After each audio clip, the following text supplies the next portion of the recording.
And if you heard your phone going off this morning, you heard an Amber Alert, the latest on who officers are looking for and how you can help in the investigation.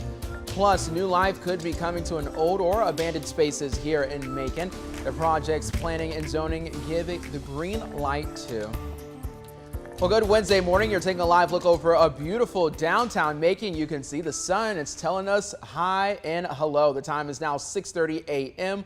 on this November the 10th. I'm Wanye Reese, and we definitely want to take the time to wish the Marine Corps a happy birthday. We had a viewer who called in early this morning to tell us that that was the case on today. So a special shout out to all of our Marines who are watching with us this morning. We are so grateful for your service, especially as we come up on this Veterans Day. Courtney. That's right. Yeah, unfortunately, Veterans Day is going to look a little bit different than this, but it's not going to be a terrible day forecast-wise. Either way, don't let that be my gift to you, okay? The rain that's coming tomorrow. I'm very, very thankful for all that you have done, and happy birthday to the Marine Corps. All right, everyone, let's talk about what's going on out there. A nice start to the day.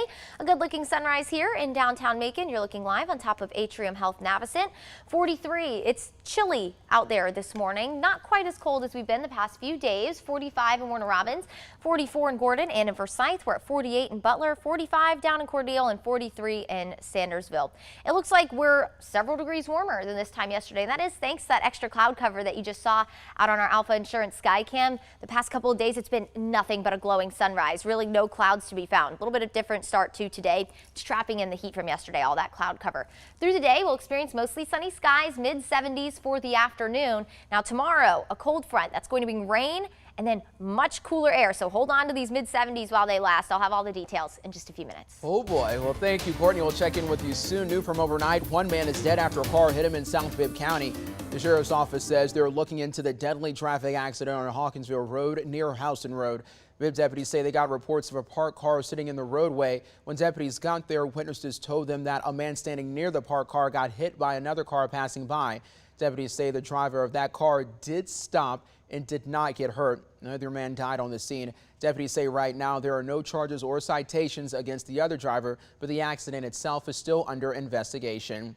Well, right now, one man faces a murder charge after a shooting in Dublin last month. According to a case summary from the Dublin Police Department, investigators arrested 29-year-old Justin Evans last week on a murder warrant. It's in connection to a deadly shooting of Otis Jackson back in mid-October. That's when officers got a call to the Cricket Wireless on High Street about a man down in the parking lot. When they got there, they found Jackson lying on the ground, shot. All right, let's get you to some other headlines we're following from you across the state. Just after 5 this morning, you probably heard an Amber Alert come across your phone, and we have more information for you. It's out of Clarkston, which is just outside of Atlanta in DeKalb County. Officers are looking for this one-year-old right here. His name is Blace Barnett. They believe the child is in a gray 2002 Ford Explorer with a dealer tag in the back window.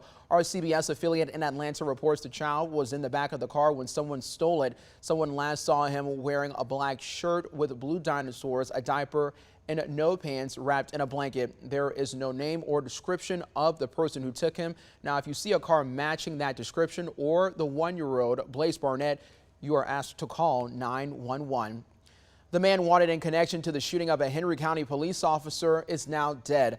The Henry County Sheriff's Office says investigators found 22-year-old Jordan Jackson. You see him there yesterday hiding out with friends in Clayton County. This came after about 5 days for searching for him. The Sheriff's Office says after Jackson barricaded himself in a room, SWAT teams tried to reach him, but he ended up taking his own life. Authorities look for Jackson on aggravated assault charges on an officer who later died, and that officer is 38-year-old Perhance Desai. He died on Monday. It came days after someone shot him as he responded to a domestic call in McDonough.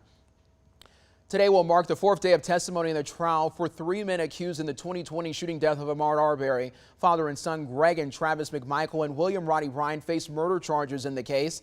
They've pleaded not guilty. Yesterday featured the state calling more witnesses, including a patrol officer at the time of the shooting who interviewed Greg McMichael and a detective. Our station out of Jacksonville, Florida, says prosecutors focused yesterday on whether Greg McMichael ever told responding officers he was making a citizen's arrest. That's one of the defense's key arguments. When prosecutors asked both the officer and detective if Greg McMichael said he was attempting to make a citizen's arrest, they both testified that he did not. The detective testified that Greg didn't use the words arrest or detain. Instead, he says he was going to hold him and call county police to check him out. Court starts back up at 9 this morning.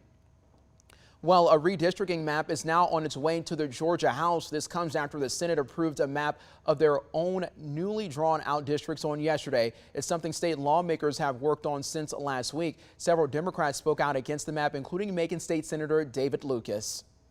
Listen, reapportionment is about sausage making. And the other part is about the vegetable man. I want some collard greens, some corn, and some Vidalia onions. And you want to bring me rutabagas and watermelons. Lucas claims the Republican majority are drawing black voters out of his district while pushing white voters in. Legislators have to expand Lucas's Senate district because it lost the second most amount of people compared to any other districts. It needs to pick up 29,000 people to meet the needed number for each state Senate district. The new map shows lawmakers could move it out of Jones and part of Bibb County and instead cover Johnson County. That county historically sways Republican and is majority white. However, UGA political science professor Charles Bullock says Lucas's district hasn't changed much in terms of demographics. His district is really much the same, both in terms of its total black population and its voting age population. It's black. So right around 57% total black population. And of those who are 18 years and older, it's 55% black. So he still has a majority black district, it looks like.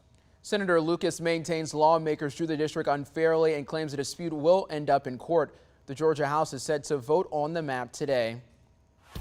Renovating rundown or abandoned spaces across Macon-Bibb County. That was the theme at the county's Planning and Zoning Commission hearing this week. Let's go ahead and take a look at a couple items that cleared. A manufacturer plans to move into the old Piggly Wiggly on Eisenhower Parkway out there in West Macon. That's according to Liz Fabian, who's one of our partners with Mercer Center for Collaborative Journalism. Jim Rollins got approval for a warehouse that will make furniture packing material. They will clean up the property and also turn some of the space into offices.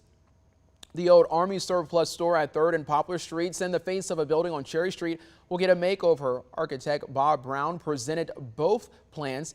He'll connect the buildings at 473 and 485 3rd Street and build a loft in the building. He'll also restore the face of a building dating back to the 1800s to create a new arch and storefront at 415 Cherry Street. You can read more about these approved plans right now. That's on 13WMAZ.com, including a bar possibly coming to the Greenwood Bottom neighborhood.